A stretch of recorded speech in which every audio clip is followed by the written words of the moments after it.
You know they say some people can't believe Jamaica's got a bobsled team. Cool runnings.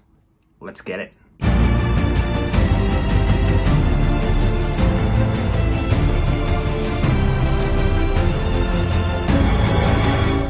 Hi, I'm Lenny, and in this video, I'm going to discuss the film Cool Runnings, which was released in 1993. It's rated PG and it has the runtime of 1 hour and 38 minutes.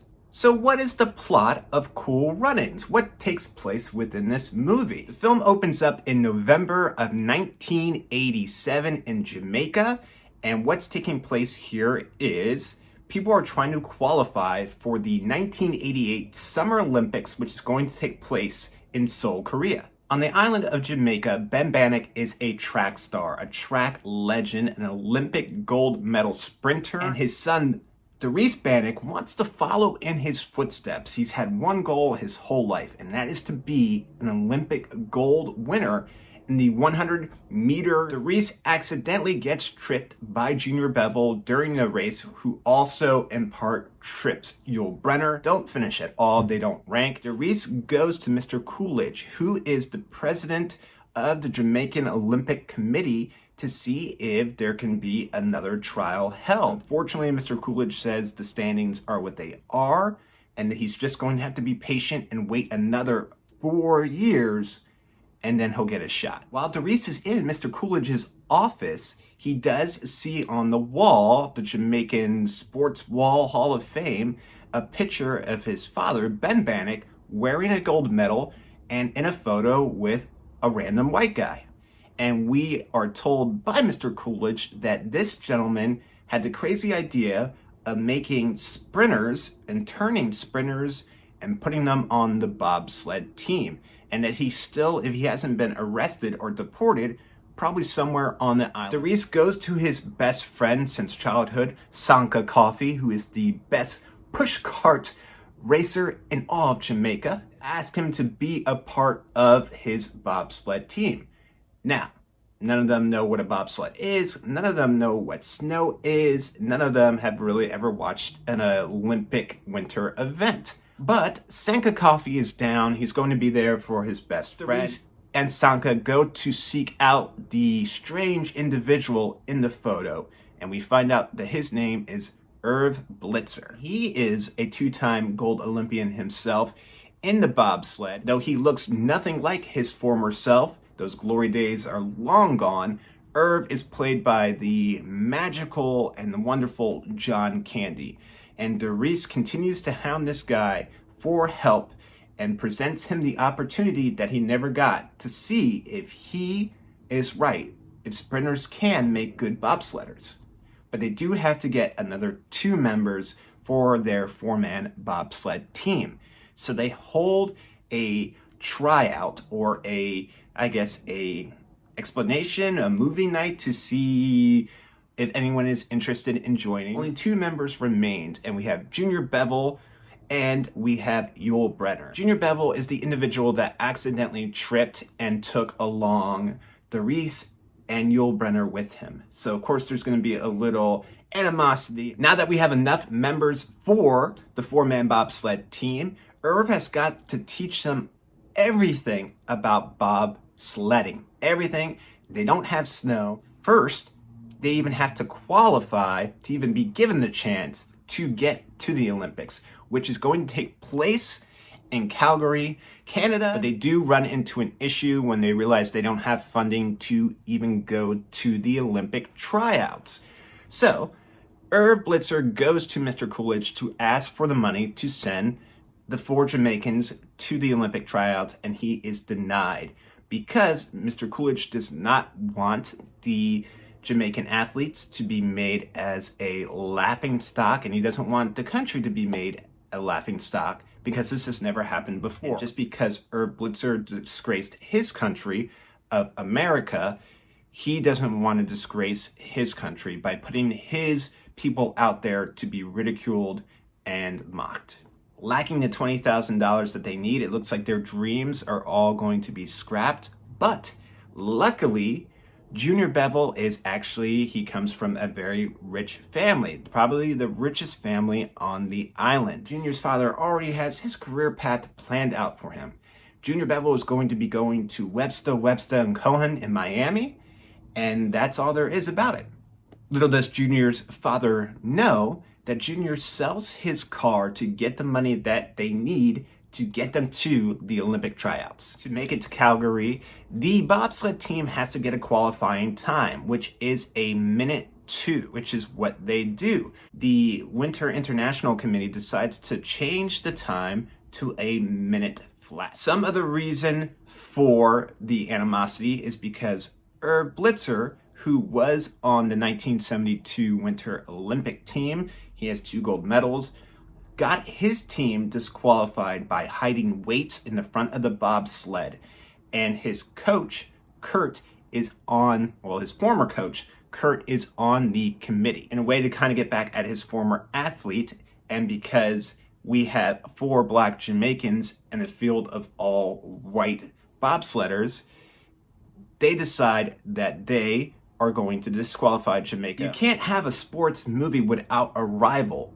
And even though everyone treats the Jamaicans as outsiders within the movie, the people that treat them the worst are the East Germans. East Germany is the villain within this film, constantly mocking the Jamaicans and their coach at every chance that they get. No matter what obstacle, what hurdle, what discrimination is thrown at them, Irv and the Jamaicans are determined to make it happen. And it's all about earning respect. Our Jamaican bobsledders actually do qualify to get a spot within the Calgary Winter Olympics. And even though their first run goes horribly wrong, putting them within last place, on the very next day, their next run goes fantastically well, and they get the 8th spot. Once the team gets to Calgary for the Olympics, Dries Bennett becomes very obsessed with the Swedish team.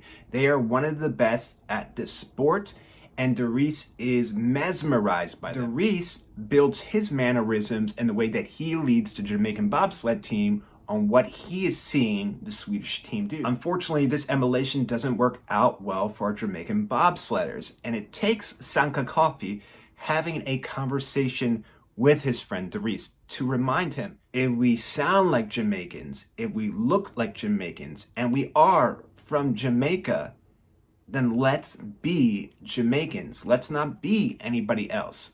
I didn't come here to forget who I am. And after that talk, that is when you see Dries become a much better leader and a much better teammate as they embrace who they are and they embrace the difference that they have from everybody else. The very next day, the Jamaicans have an even better start than they did before. Jamaicans actually have a better start time than anybody else, and it looks like they are seriously going to be a contender. But unfortunately, during this miraculous run, their cart starts to fall apart. Dries can't control the cart, and he's unable to steer it. There's no steering, there's no braking, and unfortunately, they crash and overturn their bobsled, short of their goal. Dries, Yul Brynner, Junior Bevel, and Sanka pick up their bobsled, each man carrying the bobsled on their shoulders, and they walk the long distance to the finish line in silence. We suddenly get an 80s slow clap started by the East Germans. Everyone chimes in. Everyone is there, even Junior's father, who is very angry that he did not follow his father's request. His father is at the finish line, rocking a Jamaican bobsled team t-shirt. Everyone's clapping. Everyone that was angry at Irv, so Kurt and his former teammates are also there clapping. Everyone is supporting the Jamaicans, and even though they don't place, it does look like we have a happy ending, because they have earned respect by being themselves, never changing, never giving in, and people are looking forward to seeing them trying out again within another 4 years.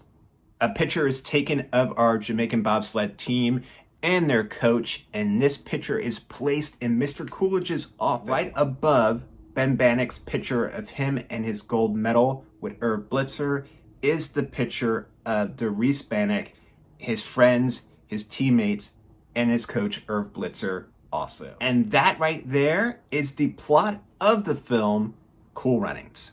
Now that I described the plot to you of Cool Runnings, I'm going to let you know some of my favorite scenes and some of my favorite lines from the film. I love anytime that the team crashes, the dialogue is always the same. Sanka, you dead?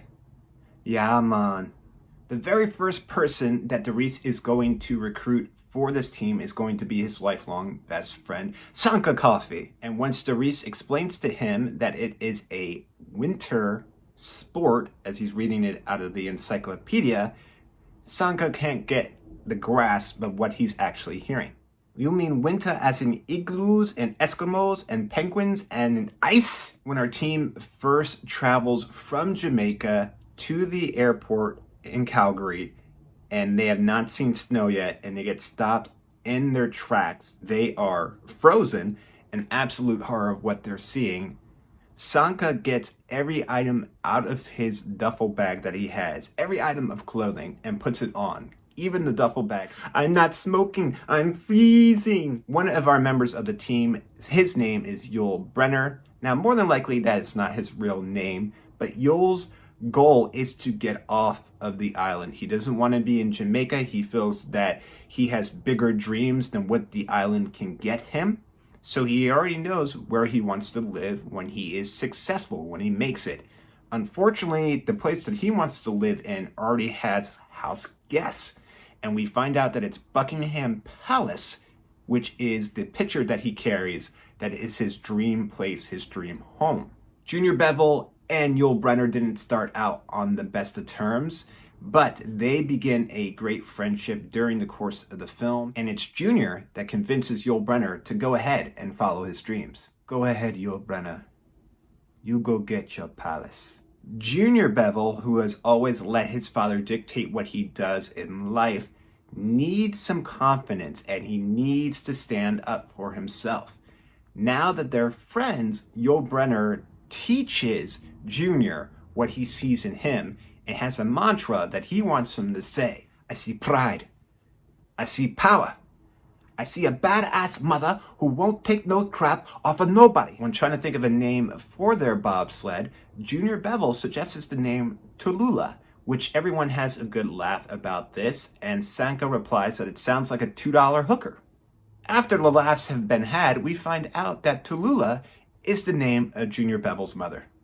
Feel the rhythm. Feel the rhyme. Get on up. It's bobsled time. Cool Runnings. Who are the actors? Who are the talent in the film Cool Runnings? Well, legendary comedian John Candy plays Irv Blitzer. Leon plays Doris Bennick. Dougie Doug plays Sanka Coffee. Malik Yoba plays Yul Brenner. Raleigh Day Lewis plays Junior Bevel. I am very interested to know what you would rate Cool Runnings at. If you were to rate Cool Runnings on a scale of 1 to 10, what number would you give it? Now we have come to the interactive part of this video. If you think that this video is worthy of a thumbs up, please feel free to do so. And if you enjoyed this video and you want to see others like it, all you have to do is hit the YouTube logo down below and you'll subscribe to the channel and get a notification anytime a new video is uploaded. As always, I want to say thank you so much for watching this video. Thank you for your time. Thank you for allowing me the opportunity to talk about these things that I'm passionate about. Please be safe, be careful, and I'll talk to you soon.